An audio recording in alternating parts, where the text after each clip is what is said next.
Now, I'm sure you've heard of brainstorming, but for reasons which are too complex to get into in a 2-minute video, it doesn't work. Brainstorming is broken. I explain it in the book, but there's plenty of good reasons in there. But if you want a technique that very quickly works, and you can do it even when you're on your own, I call it a brain rain, so it's a little mini brainstorm.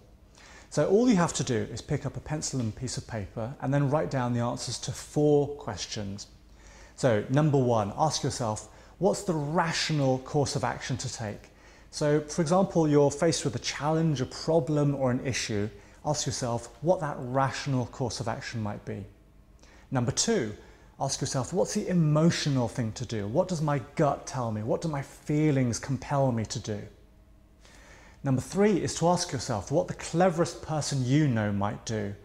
So actually bring that person to mind. For me, it's a friend of mine who has a degree from Oxford, and he went to Harvard Business School to study as well. So he's a complete rocket scientist, and I ask myself, what would he do?